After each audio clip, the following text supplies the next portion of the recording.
Éric Zemmour et des élus du LN relaxés, Maude. Oui, c'est l'histoire d'une prof en classe préparatoire qui, dans le cadre d'un projet pédagogique consacré aux migrations et aux frontières, avait prévu une sortie scolaire dans un camp de migrants à Calais.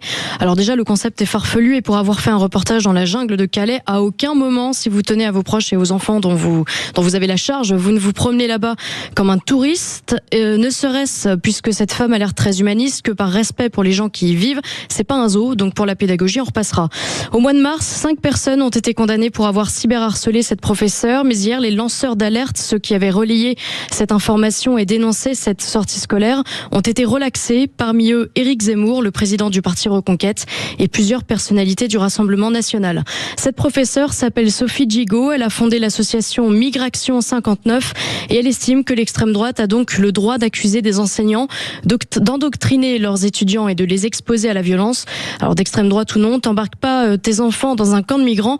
Personnellement, j'attaque effectivement pour mise en danger de la vie d'autrui, mais ça n'engage que moi.